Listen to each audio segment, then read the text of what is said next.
and we are back here on the Choose954 Podcast, episode 73, with local artist, muralist, overall good guy, Bodden, aka Aakabo, from his home studio here in Pompano Beach, Florida. If you didn't know about Choose954, we started a social movement to cultivate culture and community here in Broward County, where I'm very proud to be born and raised from, in an effort to keep people to know with a lot of great things that are going on, primarily within the arts and culture, to make this a better place to live, not just a better place to vacation, because we live here. The point of the podcast is to connect you with interesting people like him to find out more cool stuff going on in the community. We got a few cool things going on you're going to hear about. So without much further ado, why don't you introduce us to yourself a little bit at a high level here? My name is Bodden.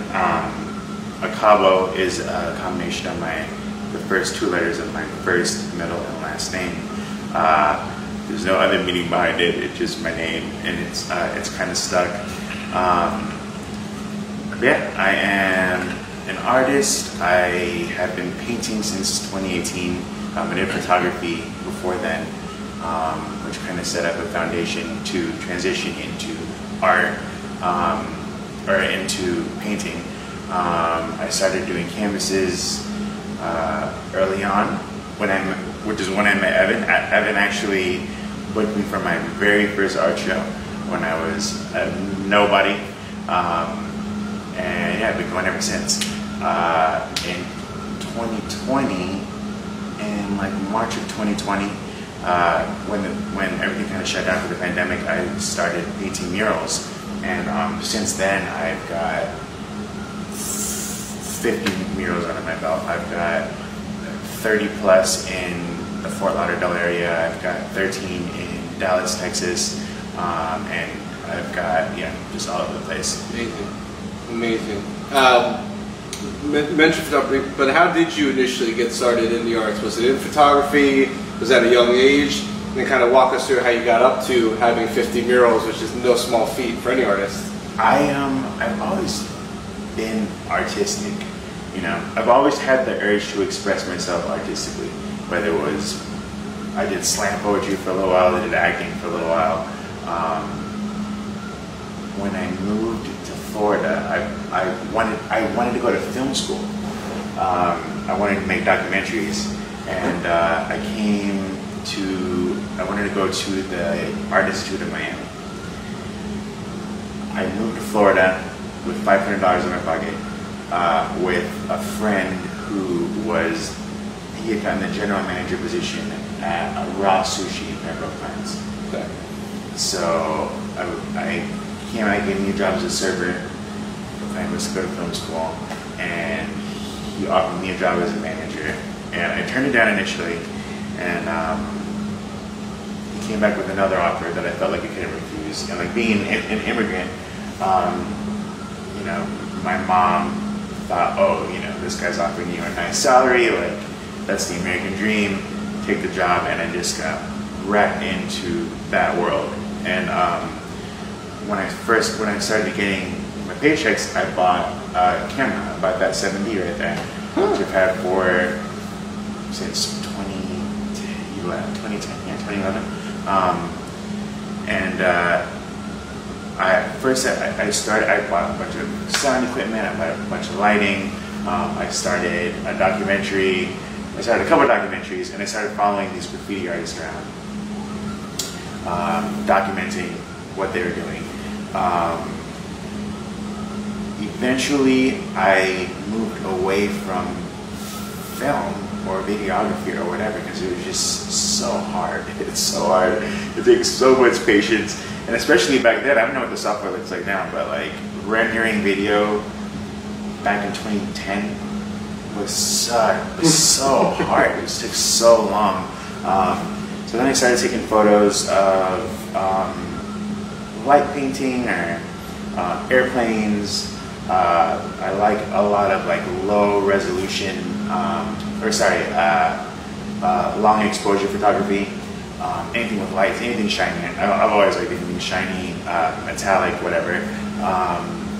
So I started taking pictures of that, and then somebody asked me if I had ever taken pictures of people, which I hadn't, but I jumped at the opportunity, And then I started shooting models, and I started getting paid to do that. I moved to,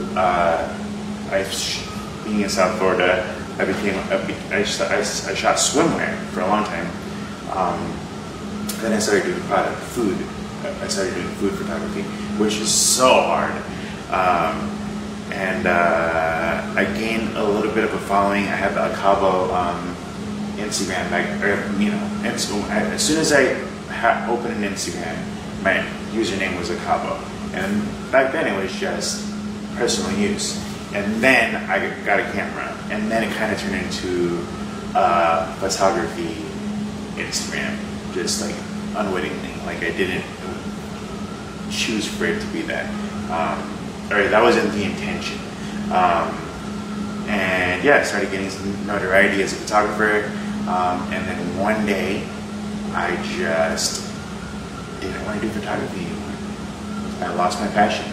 I would take photo, and I knew that it was on a technical level. This is a great photo, but it just didn't do anything for me. And looking back at it, like I don't know if I was ever truly passionate about photography. I liked that it was an artistic expression. I liked that I could work for myself. It was, I've always had a bit of an entrepreneurial spirit. So there are aspects that I liked about photography, but photography as an art itself, I don't think ever really there was no burning desire to go out and take photos or have my camera with me everywhere. And one day I woke up and I was just like, you know what? Slowly but surely it started creeping up, and I was just like, I don't want to do this anymore. So yeah, I put my camera down. I actually gave my camera and all my equipment to a friend of mine. I just gave it to him, Max Reen, who's an amazing photographer. He just won Best Photographer in Fort Lauderdale. Check him out, Max in Media on Instagram, and he ran with it. So, I actually thought he gave you those opportunities before that. I thought he helped you get started on photography. We were roommates. We were roommates back in Pembroke Pines when I was doing photography. Actually, my very first photo shoot, shooting a person, was on our patio, and he was an accountant. He was doing accounting, and then when I was kind of running out of steam with photography, he took interest in photography. So I gave him all my stuff, all of it, and that catapulted him. And now he's leaps and bounds. He's full-time pro photography. He is. It's crazy. He's professional. And deservedly so. The Fort Lauderdale's best photographer. I mean, he's out. Max Media. Shout out to Max. Great guy. It's interesting. There comes a point in time when you're doing something for a couple of years, especially creatively, where if it doesn't give you that fuel to your fire, if it doesn't, wake you up in the middle of the night to create, then it's not for you anymore. Right. So what was that kind of transition like from photography to the early stages of your? So I stopped doing photography. 2016, 15, 17? 2017, I would say. So from 2011 to 2017, I was doing photography. And then I needed something. I needed to express myself artistically. I started to try to meditate. And I just was having such a hard time with achieving what I thought meditation was at the time. Sure.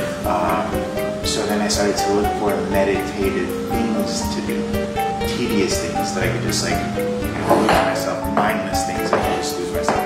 Well, when I was doing photography and following the graffiti artists around,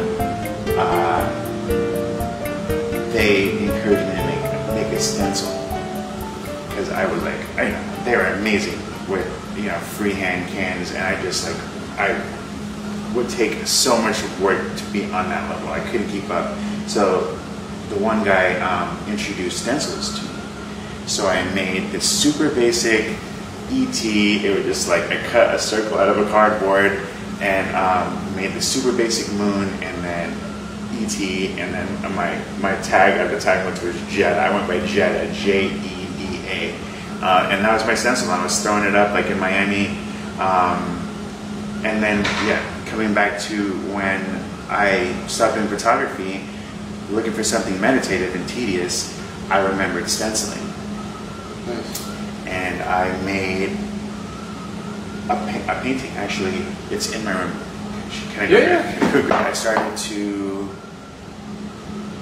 stencil. I made my first stencil piece. This is it right here. Amazing. Yeah. And I put it on my social media, and somebody offered me money for it. And that was the start. I never looked back. I was like, wait, people are going to offer me money for paintings? And I made a joke with my friend, actually Max, do you think I could get $40 for this? And he was like, nah, I don't know, $40 seems like a lot. And that's been like the running joke. Do you think you get $40 for this? Because now obviously I'm selling for more than $40. But I made the stencil, and then I was making 3-layer stencils, and then I was making 4-layer stencils, and then I was like, oh, I'm not going to make any less than a 5-layer stencil, 7-layer stencil, and I put together 11 pieces. I was just doing whatever, and I made, and I had my little clay. I had 11 pieces. I remember, and I was just painting whatever I thought was cool. And you booked me for my first show. At YOLO. Right there, like Evan.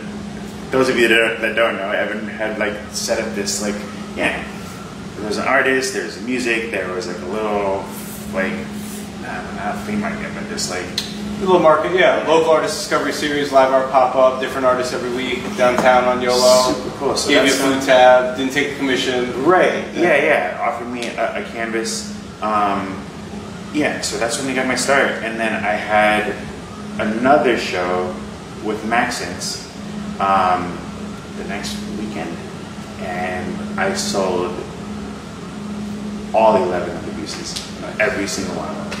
This was 2018. This is 2018. And the stencil, if I recall, that you did bring to YOLO was the ET. I don't know. I think I remember you had like a box.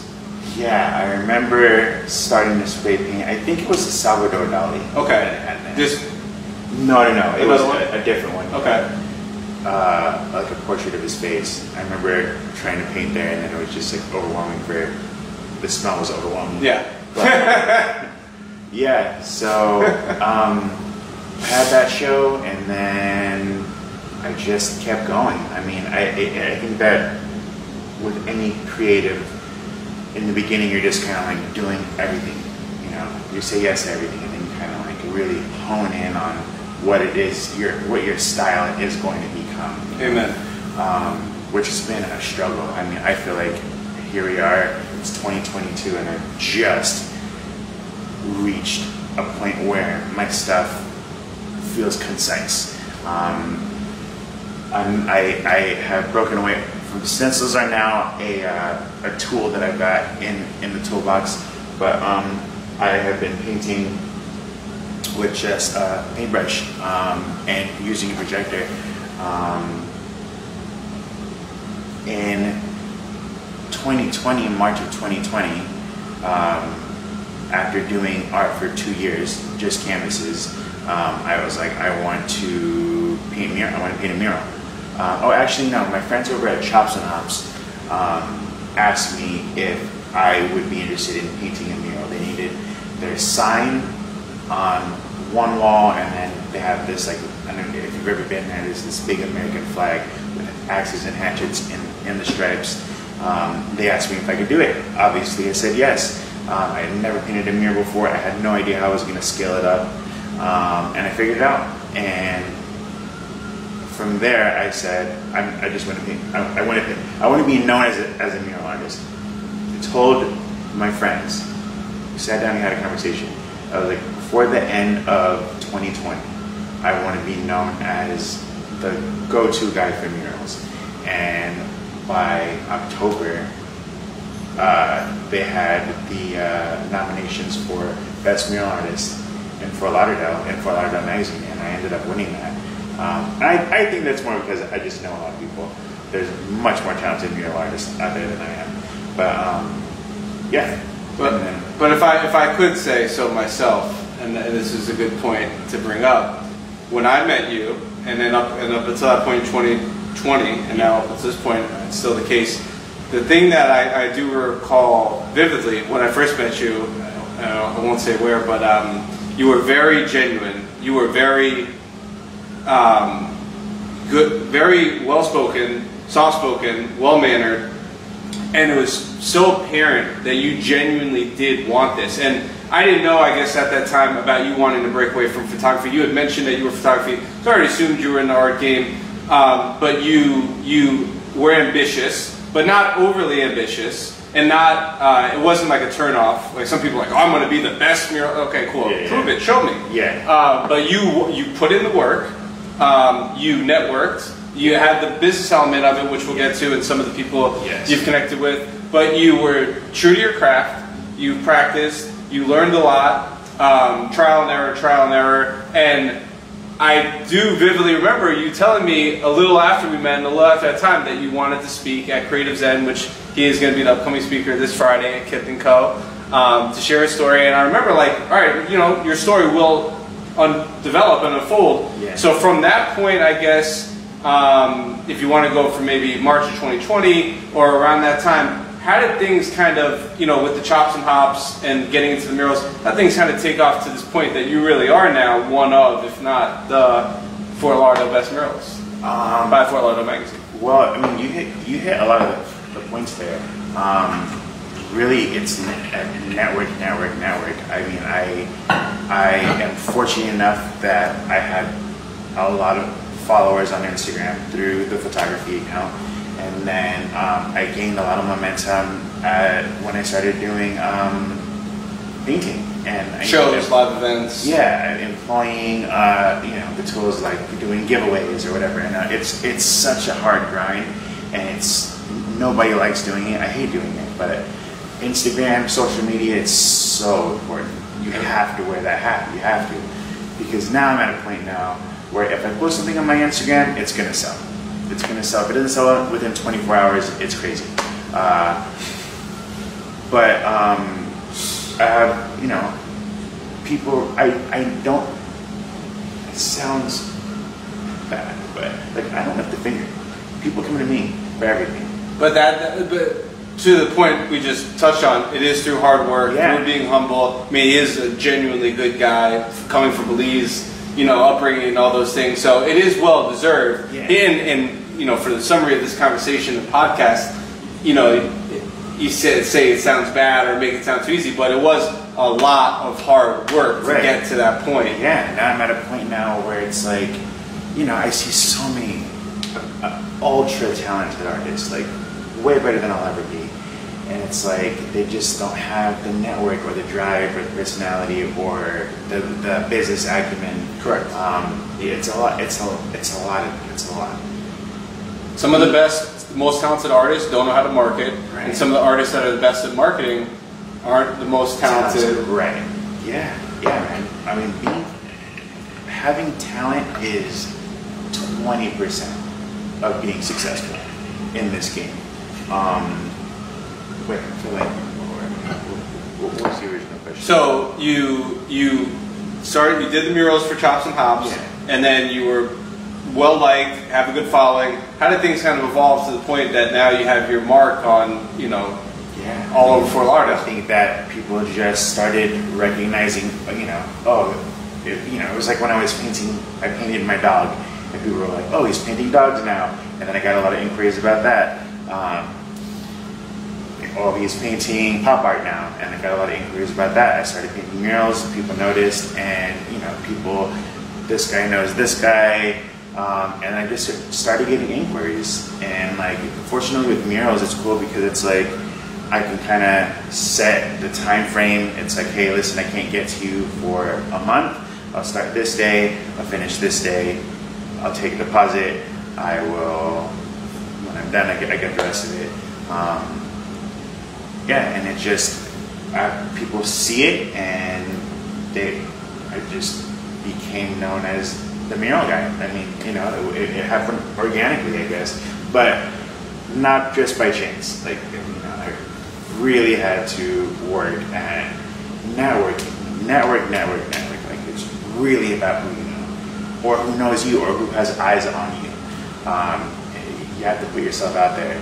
I know it's not easy, but like, that's like my advice. Advice to a young aspiring artist or muralist who might be listening, networking and maybe a little bit about your craft and your practice. What are some of the things that were instrumental for you that you worked on to get to this point in your career right now? Treating it like a business and not like a hobby is key. I mean, this is my fourth LLC. I've always had entrepreneurs. I smell dollars everywhere. If somebody's gonna offer me money to do something, I'm gonna do it for money. So out the gate, it was a hobby. It was never a hobby. For my first painting, somebody offered me money for it, and that was it. I was like, how can I make this a business? I quit my corporate job. I was working as a restaurant manager,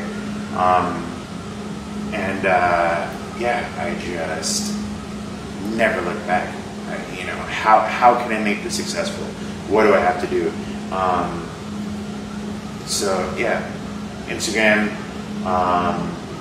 business acumen, networking.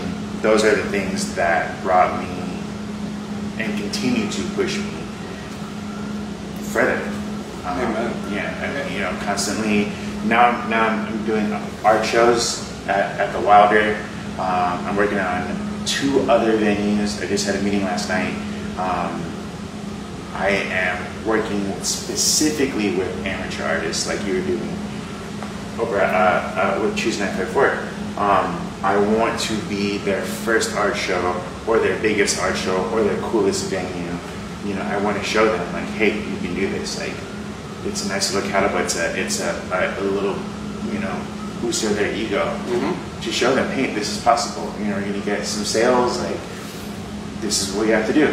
You got to shake hands. You got to be friendly with the public. It's helped you. You've had some great talent. Some of the shows at the Wilder, giving them great opportunities and help them make sales. And that's a great way to pay it forward through the relationships that you've established and the reputation that you've built for yourself. What were some of your inspirations, probably more on the painting and the visual art side, from when you were getting started? I know you mentioned some of the graffiti guys, and they kind of helped you with the stencil thing, but who are some of the artists that have inspired you? Well, I didn't go to art school, which I think is a blessing. We can talk about that later. But once I started getting more heavier into painting, I decided to educate myself. So I just was crushing documentaries. Like, I would paint and put YouTube and watch as many documentaries as I could about artists, like art history, right? Give myself art history. I know it might sound cliche, but my favorite artist of all time is Basquiat. That's not cliche, dude. I was hoping you were going to say that. Yeah, Jean-Michel Basquiat. He's just his story. He just knew he was going to do it, and no one was going to tell me any different. So many stories of just like his tenacity and like, no, I'm going to be an artist. Like, there's nothing else for me. I'm going to make this happen, and he made it happen. In terms of his story and how he got there, his art, I love his art, but I love his story even more. Like, just like his conviction. I'm going to make this happen. In terms of what I want my art to look like, I have a few things that I do well. I do portraits, so I like to consider myself somewhat of a portraiture, and then I do I'm trying to get into surrealism. Surrealism is my favorite type of art that I like to look at. I just like where you can kind of feel like I'm watching this person dream. Like I'm peering into their dreams, you know. Like Salvador Dali, painted his dreams. Dali is another huge inspiration of mine. I feel like people get disappointed when I throw out some of the bigger names. Like people are like looking for more obscure artists. Joel Ria is a surreal artist. Jeremy is painting, another one. They're just like, you know, their paintings give me chills. Some of the Miami guys, Adrian Avila, dude. It's just, I remember going to a show in West Palm Beach, and he had this have you seen the gigantic painting of like, it's like 5 ladies and they're nude and they're just kind of like floating, and the one lady has like a veil and it's like stars. I literally sit in front of that painting for 30 minutes, just fixated. Like something about surrealism excites me. And I think it stems from like I don't dream a lot, and I wish I did, but I don't. So when I do dream, I really cherish the dreams. I wish I could remember them more, or maybe whatever. Like you do dream, but maybe I just am not there. But I think that is what I like about surrealism. I think that people pulling creativity out of their subconscious is just brilliant to me. So that's what I want to lean towards. I have this one. I have another one that's on display in the Wynwood Tribe. It's like the brother piece of this. I did a few triptychs. They're commissions. Those are gone. But like that is what I would like to tap into. Surrealism and portraits. Those are my 2 things. When I started, I did everything. I did pet portraits. I did whatever you wanted me to paint. I would paint it. But the things that I really get joy out of are these, and the things that I don't get joy out of, I don't want to do. I just don't like doing it. It sucks the life out of me. I don't want to paint your dog. Don't want to paint your grandma.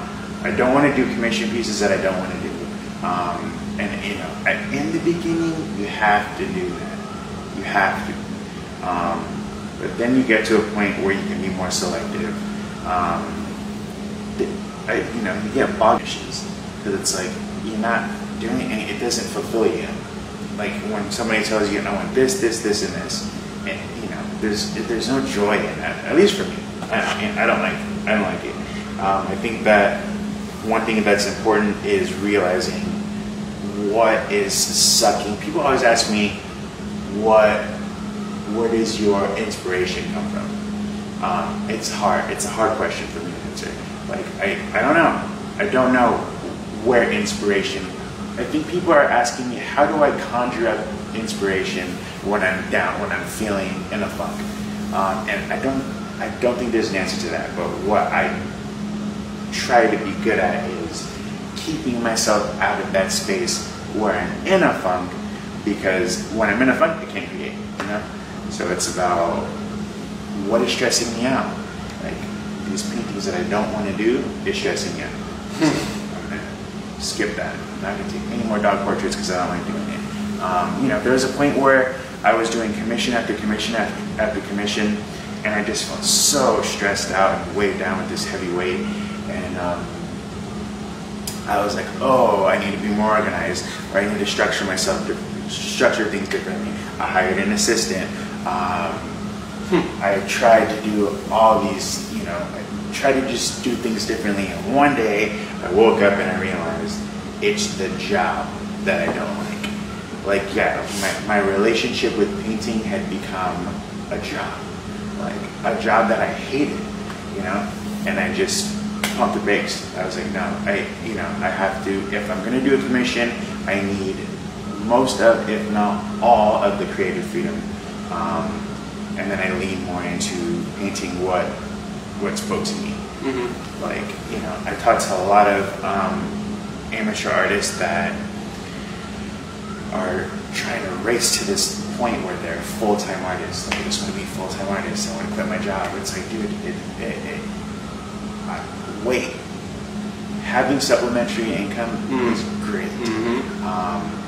Having to survive off commissions, I've seen it so many times. I've experienced it myself. It will suck the life out of you. That's why I made that little comment about going to art school.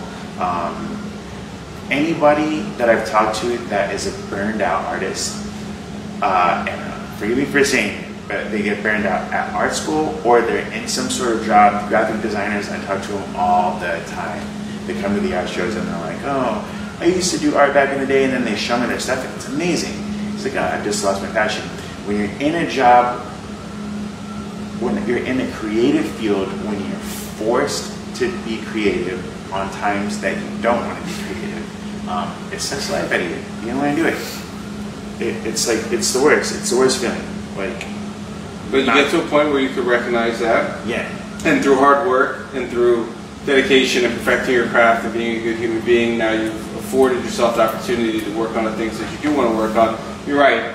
Everybody has their own unique financial situation. Some people can afford to go to art school and can afford to make an attempt at being a full-time artist. Yeah. Some people do have to work at Chewy or, you know, some business and paint pet portraits to pay the bills so that they can try to pursue their craft passion, creative outlet, whatever it is on the side. And a lot of people take different paths to get here. Your path has been quite interesting, and there is some that he left out that he's going to share at his story during CreativeZen on Friday. We don't want to give it all away, but not everybody can be Basquiat, not everybody can be Dali and Warhol. But if you do watch documentaries, and when I first saw Boom for Real, one of the best Basquiat documentaries in my opinion, I watched it 11 times in 10 days. It had a profound impact on me for various reasons, and he was obviously very dedicated to his craft, very resourceful, sucked up all the knowledge, read Grey's Anatomy when he was in the hospital after a car accident when he was very, very young. You can reach a level of success, and hopefully some young, aspiring, emerging, amateur artist, whatever they may be, might hear this and say, you know what, I can do that too. I don't think you were like selling out doing commissions, like some people sell out to do pop art or whatever the case may be. But stay true to yourself. Find something that you like, find something that's your true calling and passion, that does fuel that fire, that does wake you up in the middle of the night. The best art now for me is the art that pains the artist to make it. You know, that they're woken up out of a sleep at 2 o'clock in the morning. I have to get to the, I have to get to these, I have to get to that canvas. Yes. And there's everybody goes through their own process to get to that point. Do you still meditate? Yeah. I've gotten better. I've gotten better. It's still, I still feel like I'm not, I think my idea of what meditation was supposed to be, like I'm picturing like floating through the sky and like mindlessness, or, you know, but I think that it's more, I've adjusted my understanding of meditation, or what the definition of meditation is to me, and yeah, I feel like I have achieved what I want out of meditation. Okay. Yeah. Well, if you want to partake in meditation and hear the rest of this young man's story Friday morning, and I don't know if I mentioned this to you, it's a new addition to CreativeZen. We host a monthly breakfast lecture series, a mini TED Talk that we do for free every second Friday morning of the month. We bring in a local, thought-provoking, inspiring speaker to share their thought-provoking story, and we entitled it CreativeZen. And we've been putting the Zen in Zen by bringing my coach, my guru, Chloe Ravel, aka the Gemini Rising, in to lead a guided meditation before the speaker gives their talk to help everybody get into a little bit better state and do some breath work. Nice. So we're going to try to publish this tonight. Hopefully you can join us Friday morning, April the 8th at Cyth Co in Oakland Park to hear the rest, or his full story. As told, we'll record it and put it online if you're not able to make it. We know it's early. We do have things for you to tell your boss if you're unable to make it, so no worries there. If they want to find you on the social medias, where can they find you on the social medias? On Instagram, you can find me Aakabo. That's Aakabo. Aakabo. I have the website is the same, www.aakabo.com. I'm on Facebook as Aaron Carl Bodden, but and that's Carl with a K. But I don't really. It's not really an art-driven profile. I've got my reoccurring art show every third Thursday at the Wilder, where I showcase other artists. I don't really show my work at those shows, I'm part of an art collective in Miami, but I'm not on any sort of schedule with them. I just kind of show up when I have the time. So that's the Jason Perez Art Collective. But yeah, that's it. That's what I've got going on right now. You can find out the rest this Friday morning, Friday, April the 8th at Cyth Co in Oakland Park for our next installment of AAF CreativeZen. If you know a restaurant, a business, and want some public art, mural, some design work, feel free to hit this guy up. He's definitely put in the work. He's definitely built his portfolio. Very proud. You know, we like it when the good guys get rewarded, rightfully so. So we hope to see you there. We hope to see you at one of the Thursday shows at the Wilder. It's always a good time, good venue.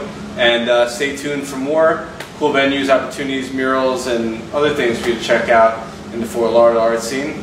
If you have any questions, feel free to reach out to me at EvansSnow13, at Choose954. I'm an open book. Glad to continue bringing you guys local stories, connecting with the community, building community, hosting artist potlucks, creating affordable artist studio spaces for artists to work in outside their house with 0 empty spaces, and have some other cool stuff coming up in the works. Mezcal Lauderdale, May 14th at Toro in Dania Beach. It's one of the first Mezcal festivals in the country, with over 20 brands that we're producing under the Unitas Group. So that'll be a good one. Some after parties, some tastings, some classes and industry events. And we're starting to plan on 954 Day for our third annual installment, September 5th at 4 p.m. Community-led bike ride, hoping we can get some participation from the downtown local businesses to do a proper block party similar to 305 Day in Miami, similar to 901 Day in Memphis. So more cool stuff. Stay tuned. Choose954. Feel free to reach out, and I'd love to hear why you choose 954. If you know somebody that would be a great fit for the podcast as well, feel free to send them. And we're going to continue doing this as long as people listen. So appreciate it.